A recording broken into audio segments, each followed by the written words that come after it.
I guess Elsie's mom, her kids told her they weren't starting till 10, so she thought that was school-wide.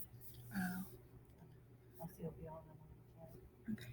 Aiden apparently can't get on. He says he clicks on the link and it doesn't work. Okay. Well, let him know everything.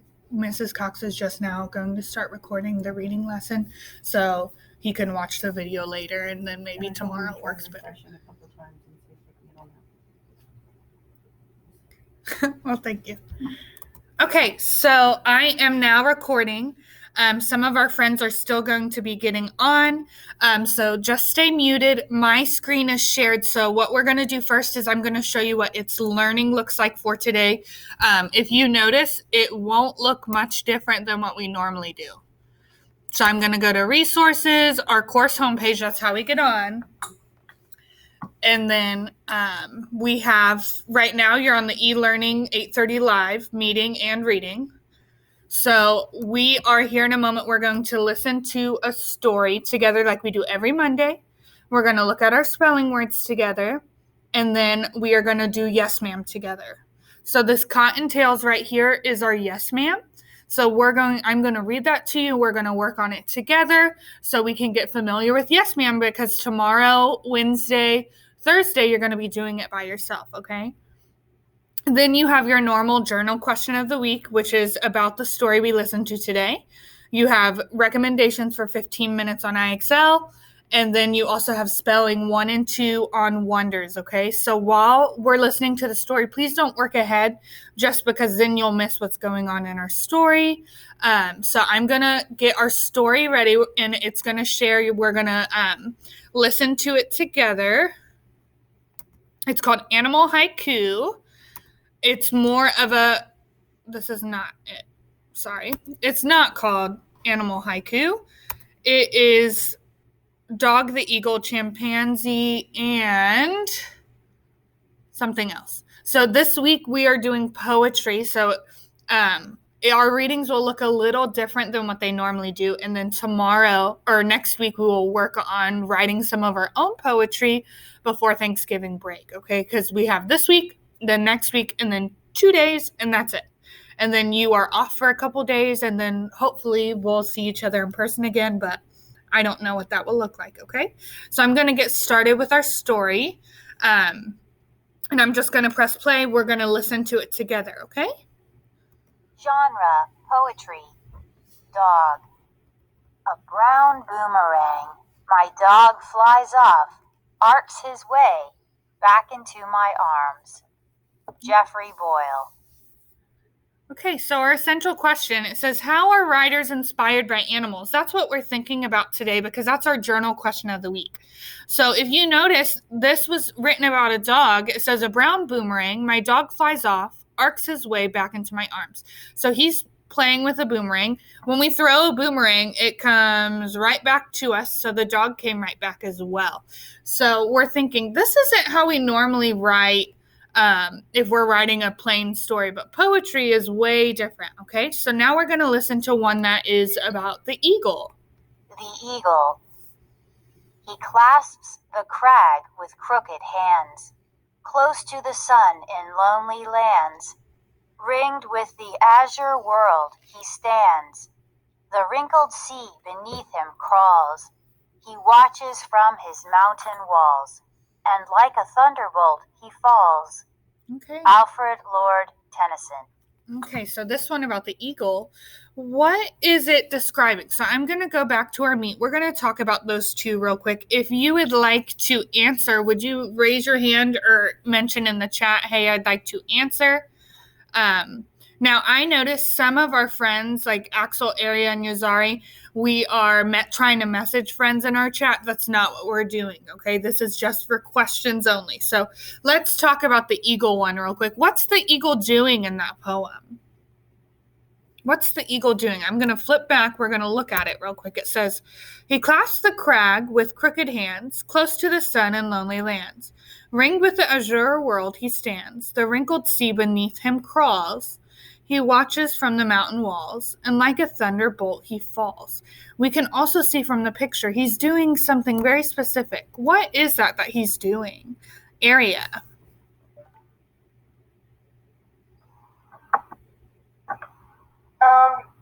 he's catching a crab, and then like the crab's too heavy that he falls. That could be a possibility, yeah. He's definitely catching something to eat. Now, is he flying in a bunch of different places? Yeah. What about the dog? What's the dog doing? Raise your hand if you'd like to share. Aiden. The dog's trying to catch the boomerang. Okay, the dog's trying to catch the boomerang. Does the dog catch the boomerang? No. No. Who catches the dog instead? Jaylee, how about you help me out with that? Who catches the dog? The boomerang catches the dog. The human catches the dog, and the human also catches the boomerang. Okay, we're going to go back to our reading. We're going to read the next page here real quick. It's about a chimpanzee this time. Chimpanzee. From branch to branch on outstretched arms, from tree to ground, I leap. When I want to eat a snack, I stick a stick in termite heaps. I use my teeth to rip off leaves and make the branch all bare. Then find the hole the bugs come out and patiently wait there. My skinny branch becomes a bridge as brittle bugs climb up the stick. I pick them off one by one and crunch them like potato chips. Ellen Lee. Okay, we're going to talk about the chimpanzee. What's the chimpanzee doing in that story? Raise your hand to share, or let me know in the chat. You can answer.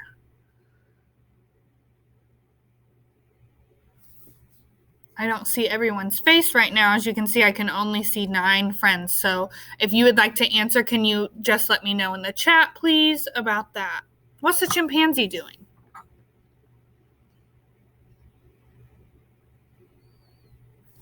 I'll flip back so you can look at it. It says, from branch to branch and outstretched arms, from tree to ground I leap.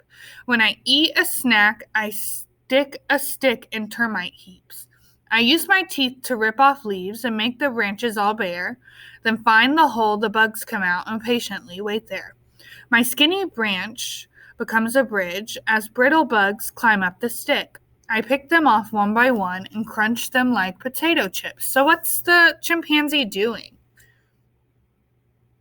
I'm looking for friends that maybe haven't answered yet. Mia, what's the chimpanzee doing?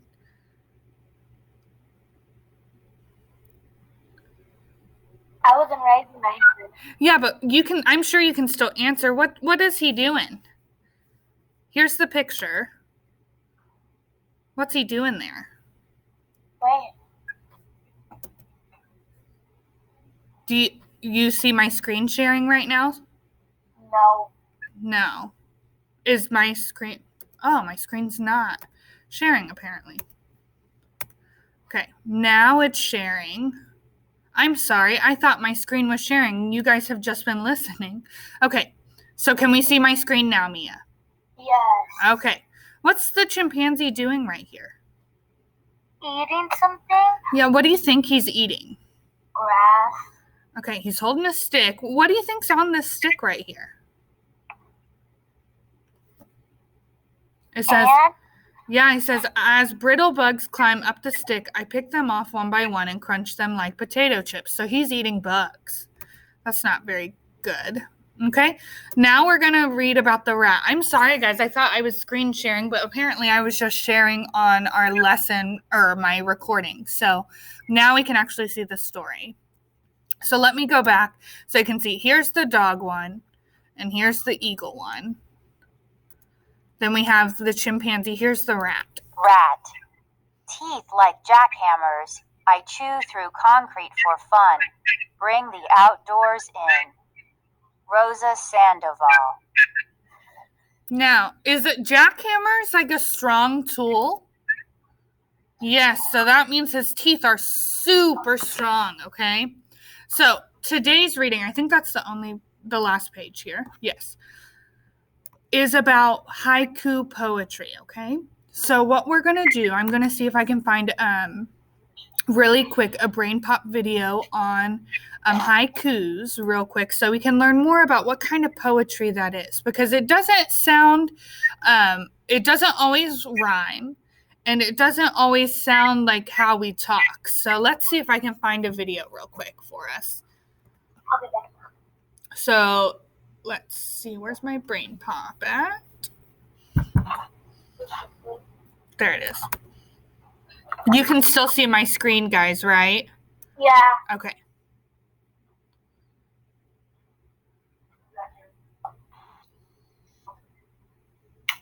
Okay.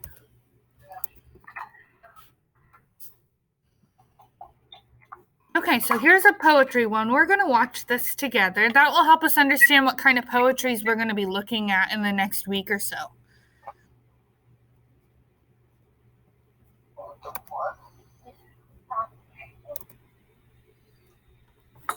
I saw the robots of my generation destroyed by bad programming, beeping hysterical, wiring themselves in the garage at dawn, looking for an AC adapter, the absolute heart of the lithium-ion battery, guaranteed to run for 1,000 years. Dig it, brothers and sisters. Dear Tim and Moby, what can you tell me about poetry? From Gabriella.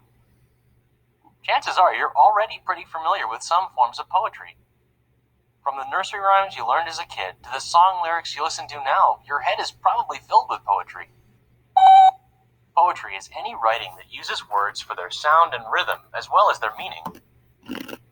Ordinary writing, like you'd find in a textbook, newspaper article, or novel, is called prose. It expresses ideas in simple, direct language. Poetry, on the other hand, usually emphasizes artistic elements like rhythm, rhyme, and repetition. You can measure a poem's rhythm with something called meter. Meter takes into account how many syllables are in each line, what the pattern of stressed and unstressed syllables is, stuff like that. For example, the English poet Alexander Pope wrote in iambic pentameter. That's a popular type of meter with 10 syllables per line, and with every unstressed syllable followed by a stressed syllable. The rhythm of a poem in iambic pentameter goes ba-bum, ba-bum, ba-bum, ba-bum, ba-bum. Relentless walls whose darksome round contains repentant sighs and voluntary pains, ye rugged rocks which holy knees have worn, ye grots and caverns shagged with horrid thorn. That's Alexander Pope. You'll notice that repetition comes into play here. You can see the first two lines start with a 3-syllable word beginning with the letter R, and the use of ye repeats at the start of the second two lines. Right, I was just getting to rhyme. Rhyme is the repetition of similar sounds, usually at the end of lines of poetry. Far and few, are the lands where the Jumblies live. Their heads are green, their hands are blue, and they went to sea in a sieve. Not all poems rhyme, but ones that do usually have what's called a rhyme scheme or pattern. Let's take a look at that Pope poem again. Relentless walls whose darksome round contains repentant sighs and voluntary pains, ye rugged rocks which holy knees have worn, ye grots and caverns shagged with horrid thorn. You can see the pattern. It's divided up into pairs of rhyming lines or couplets. Mark each different rhyme with a letter, and you have the rhyme scheme. Not all poems have rhyme or meter, though. A lot of modern poets write in free verse, which has no set meter or rhyme scheme. The lines are simply broken up the way the poet sees fit. You are humped higher and higher, black as stone. You sit with your head like a carving in space, and the little green cat is a bug in the grass. That's a good question. People write poetry because it can express certain feelings and ideas better than prose. Poets often use their craft to make you think about an experience in a new and interesting way. It's sort of like painting a picture with language. Check out this piece by Emily Dickinson. It sifts from leaden sieves, it powders all the wood, it fills with alabaster wool the wrinkles of the road. Can you tell what she's talking about here? Right, snow. To make us see and feel the snowfall, Dickinson uses the poetic tool of metaphor. That's when you compare one thing to something else. In this poem, snow's not just frozen water, it's alabaster wool that sifts from leaden sieves. Sort of does make you shiver reading this. Poems can often seem difficult to understand when you first look at them. Often it's because poets like toying with the different meanings of words and phrases. So when you read a poem, make sure you read it thoroughly and carefully. And if possible, you should read it aloud to get a better feel for the sound and rhythm of the words. By paying close attention, you'll have a better chance of understanding what the poet is trying to say. You've got a poem? I think you misspelled thermonuclear here. Okay, so that's the kind of poetry things that we're going to be looking at as we move on today. What we're going to do is we're going to take a moment and we're going to go over our spelling words for the week. As you can tell, you don't have homework this week. We may next week try to do a spelling test. We're not doing a spelling test this Friday, okay? So we're going to get, I'm going to pull up our spelling words so we can look at them so you know what you're doing for your spelling practice.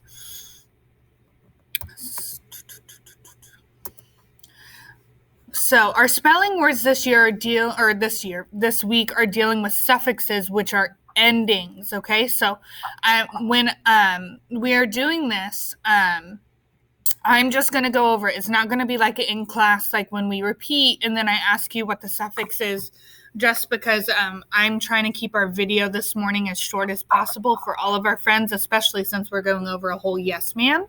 So we're going to get started. You can see the words, so I'm going to go over them.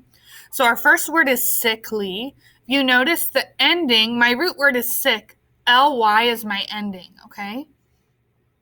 Which changes my word from being sick to describing that someone may look sickly or something like that. Our next word is graceful. Grace is my root word and full is my ending. That's a suffix, okay? Then we have ageless. Age is my root word. Less is my ending. We have illness. Ill is my root word. Ness is my ending. Darkest. Dark is my root word. Est is my ending. So I already did sickly. We have hardly. Hard is my root word. Ly is my ending. Quickly. Quick is my root word and ly is my ending. Clearest. Clear is my root word. Est is my ending. Someone needs to mute their microphone, please. Slowly. We have slow is the root word. Ly is the ending. Carefully. Care is my root word. And then fully is my ending. Wonderful. Wonder is my root word. Full is my ending. And these are all familiar words to us. We maybe just didn't realize how to spell them.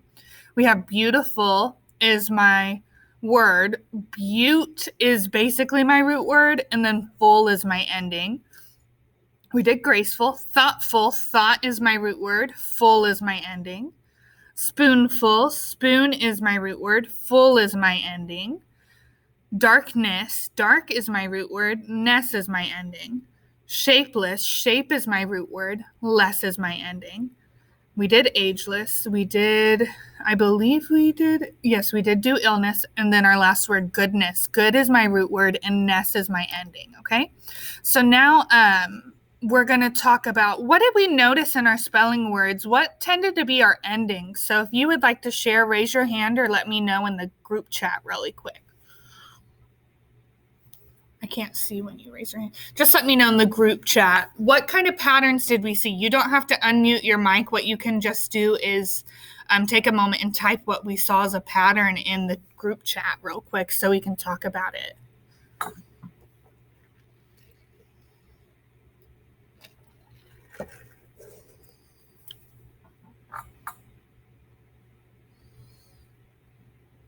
Okay.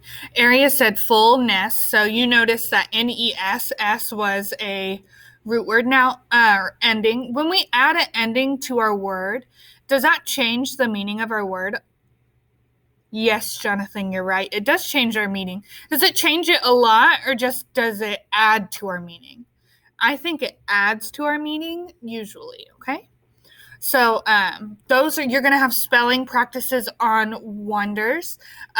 1 and 2, like we always do, that you will work on when I dismiss you to work. Now what we're going to do is we're going to look at our Yes Ma'am together on It's Learning for Cottontails. I'm going to pull that up and then I'm going to read it to you. What I'd like for you to do is go get a sheet of paper and a pencil real quick, okay? So I'm going to get this ready. You take a moment, get something to write with so you can write it down so you can type it up later, okay? So go get a notebook, piece of paper, or something that you can write with really quick, okay? If you can't find anything, that's okay, but you should have some paper of some form in your backpack.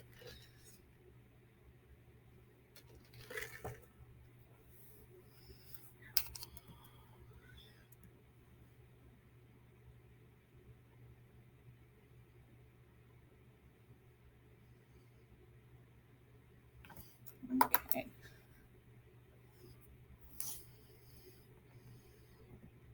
Max, how did your dentist go? Did it go okay?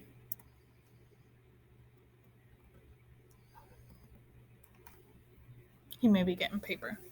Also, guys, I brought in a Christmas tree. I know that it's not quite Thanksgiving yet, but it was cute and at Target, so I brought it in. I'll slowly be decorating my room. Maybe I'll get a Christmas decoration out, one for each day, and just show you what it will look like. So for today, we have a plaid Christmas tree that will be decorated in the classroom somewhere, okay? Just a side note. Okay, so I'm going to get started with reading Cottontails for us. So I'm going to read and type out. You're going to write it on your sheet of paper, and then when you go to work later on, just type what you have written out on your paper, and then you can submit it, okay? Now, Aria, you have a question?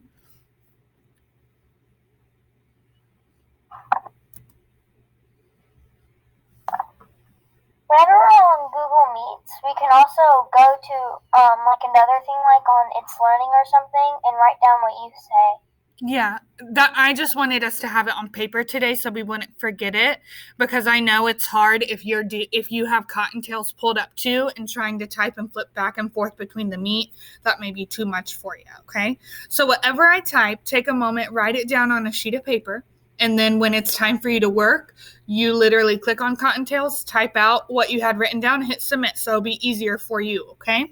So I'm going to go to Cottontails. I'm going to write my name so you can see it here. And I'm going to start reading. So, desert cottontails. The desert cottontail is a type of rabbit that lives in the dry, dusty areas of New Mexico, Arizona, and western Texas. They can also live as far north as Montana and as far west as California. This type of cottontail is similar to other rabbit species because it has an easily noticed white fluffy tail, but it has larger ears that usually stand up straight. They have the potential to weigh up to 3.3 pounds or 1.5 kilograms and grow to 20 inches or 51 centimeters in length. Desert cottontails tend to be most active during the morning and late afternoon hours. During the day, they avoid the hot desert sun and seek shelter to keep themselves cool. Desert cottontails will eat almost any type of plant, and sometimes they'll munch on small bugs as well. Because the darkest plants they eat usually contain moisture, desert cottontails rarely need to drink water. The cottontail has many predators, including bobcats, mountain lions, owls, eagles, rattlesnakes, and coyotes. Sometimes they're able to outsmart the large predators by running very fast and diving into small holes where bigger animals cannot go. They usually run in a zigzag pattern, so they're harder to catch. Cottontails are one of the few species of rabbits that are also able to climb trees when they're trying to escape a predator. When she is ready to have babies, a female cottontail will make a nest of grass and fur. They can have as many as 10 baby cottontails at one time, and sometimes they can have 4 litters in a single year. So that's up to 40 baby cottontails a year. That's a lot. Baby desert cottontails stay with their mother for 3 weeks before they go out on their own. So we have yes, ma'am. We know that it's divided by me, as in restate the question, 2 text evidences, and then I wrap it up. okay? So it says, would you be most likely to see a desert cottontail at 7 a.m., noon, 2 p.m., or midnight, and why? So what I'm going to do is I'm going to start with my M. You can start writing what we write. So I need to first restate the question. So I need to decide how I would answer this. I would say I need to change it from a question to a sentence. Would you be most likely to see a desert cottontail at 7 a.m., noon, 2 p.m., or midnight?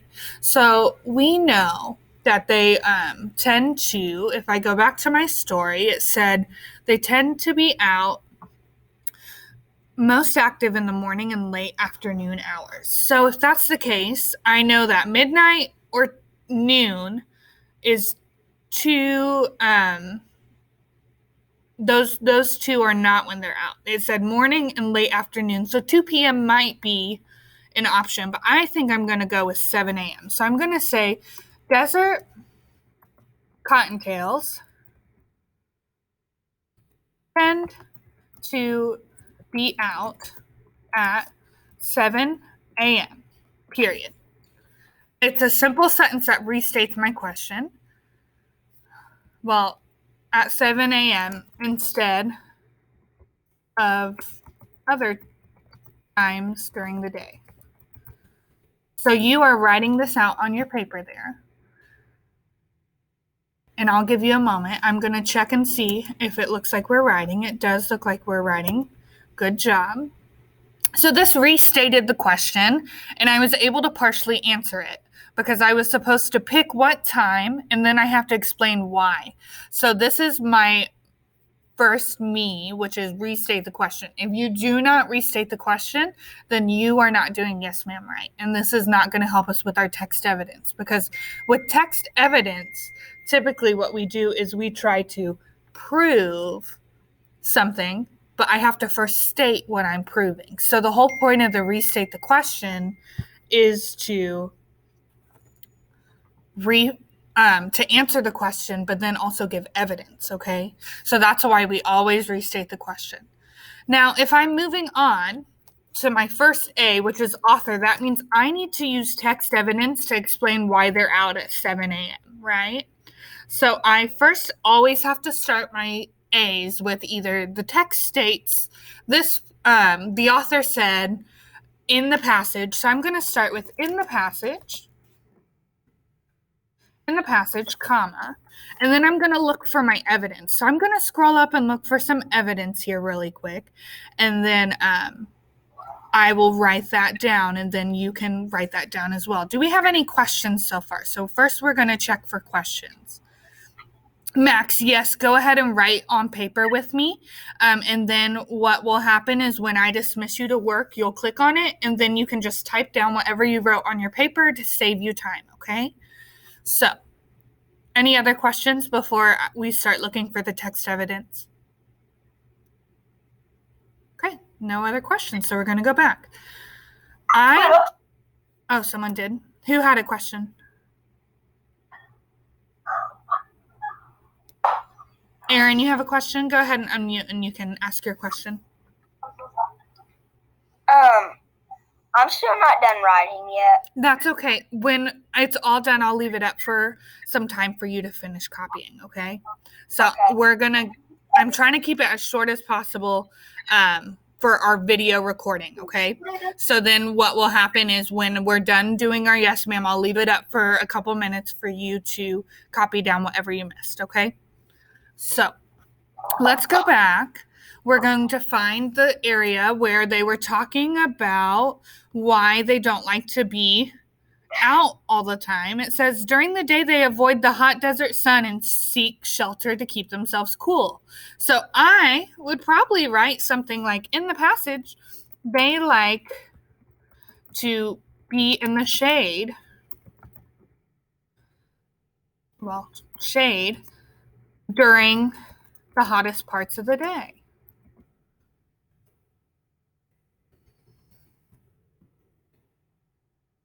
In the passage, this is not covered. They like to be in the hottest, yes.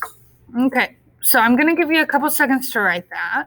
In the passage, they like to be in the shade during the hottest parts of the day. Is that why they would maybe be out at 7 a.m.? Yes. So I'm going to give you a couple seconds to write that one, and then we're going to move on to our next day.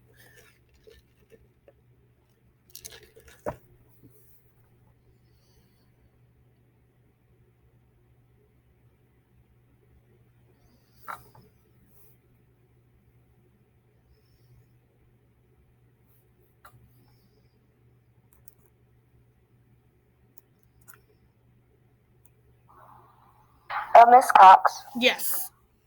is it okay if we can like open 2 tabs at once and like type it in on the yes ma'am? If you choose to do that, Eric, what happens is that you go back and forth and you'll miss what is showing on my screen. And so then you may not get all your information. It's sometimes really confusing. You can try it if you would like, but I know personally it's easier to jot it down really quick and then type it later.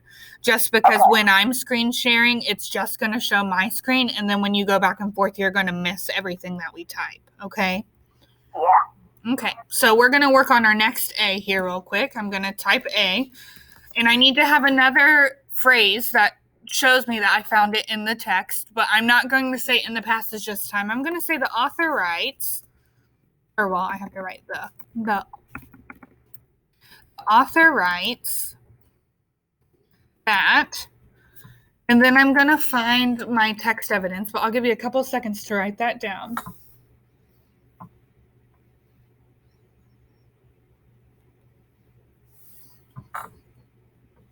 Okay, so we're going to scroll up. We're going to find another area where it's going to be talking about how they like to keep themselves cool or something. Maybe I could mention something about what they eat that helps them stay hydrated. I could say,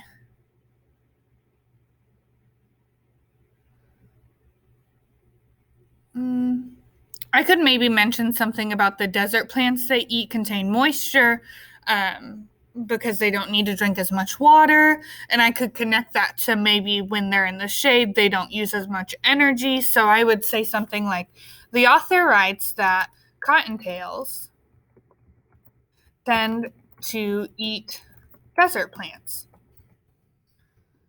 that contain a lot of water, which helps them stay cool,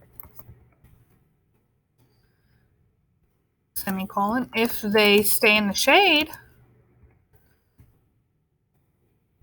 they can save energy.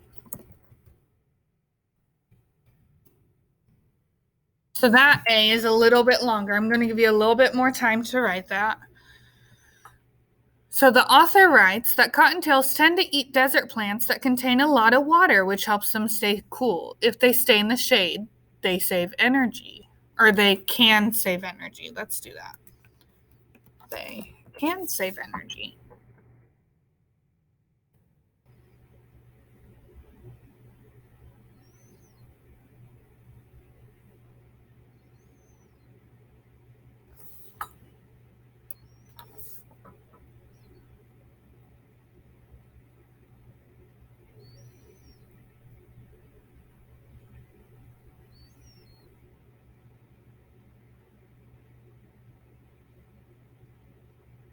And then I'm going to end it with my last me, which is me wrapping it up.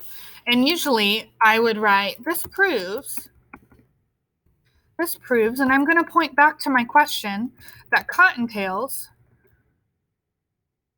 are out in the early morning and late afternoons. Miss Cox, Yes, I'm not done yet. that's okay. I'm going to have this up for you to see for a couple of minutes, okay? Okay.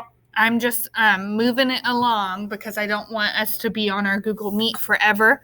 So wherever you left off, you keep writing. I'm just going to write the next part for you, okay? And then we'll talk about it a little bit more. So this proves that cottontails are out in the early morning and late afternoons to help them stay cool, and hydrated. Okay, so that would be the end of our yes ma'am. Is this a good paragraph altogether with everything? I think it is.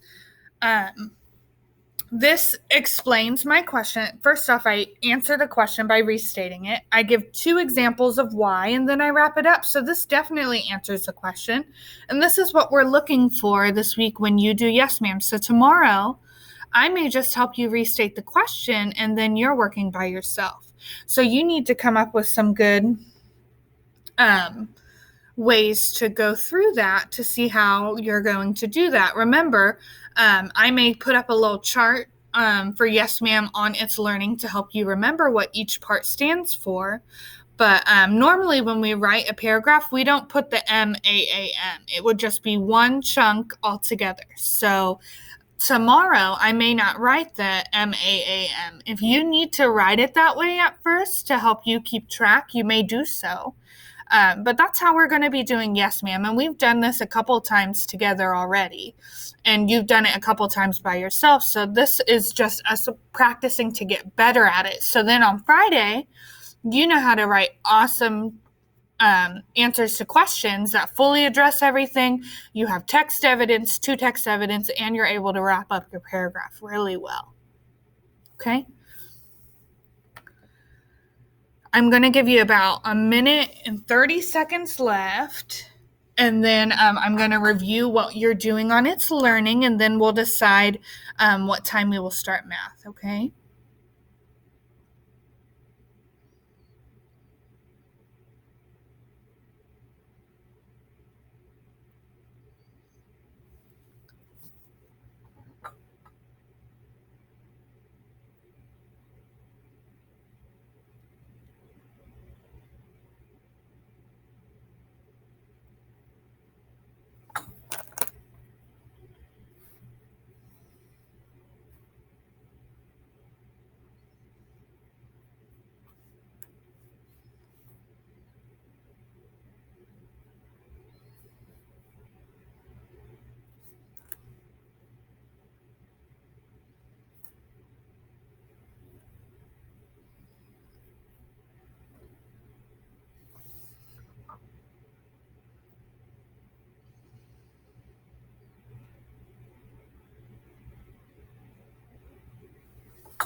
Okay, so when you're done, later on you're going to hit submit. What I'm going to do is I'm going to show you what It's Learning looks like one more time, and then we're going to get off here. You're going to work, and then at 10:30, so in an hour, we're going to start our math live meeting, okay? So first off, you have spelling practice 1 and 2. It's already assigned to you. You have the journal question of the week like we do every week. This one, it says, how are writers inspired by animals? We looked at different poems. You're going to use some information from that maybe to help you answer that question. It is supposed to be a paragraph, so at least 3 to 5 sentences. You are going to do IXL recommendations for 15 minutes. You're going to click on the Cottontails and type your own answer, which we did together. So all you have to do is type what you wrote down, and then you may be on Epic. So this should not take you a full hour, but I want to give you close to an hour to work. At 10:30, we're going to get all together on our meeting. Okay? Any questions for me? Now's the time to raise your hand. Area.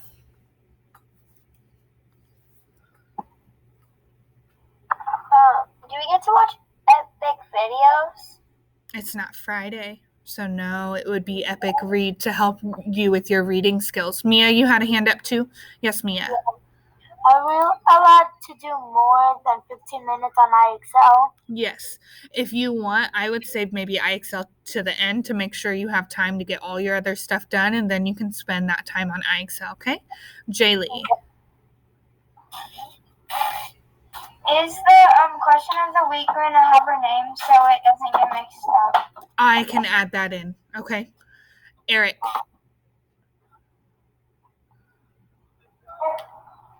What are we doing in math? We will be continuing. I think it's fractions again. Okay. I was just wondering. Okay. Titan. Are we gonna do another Google A Google Meet. Hi, Brendan. Yes, we will do another Google Meet at 10:30, okay? And it will be posted. It will say Cox meeting, math meeting live or whatever at 10:30, okay? It won't be ready before then. For my friends that are not done writing, you'll have to click on the video here in a moment when I post it and go to the end of the video, and you can pause it and it'll have all that written there that you can go back to, okay? Any other questions for me? Just because I don't want to keep the video too long, okay? So I will end the video of me recording now.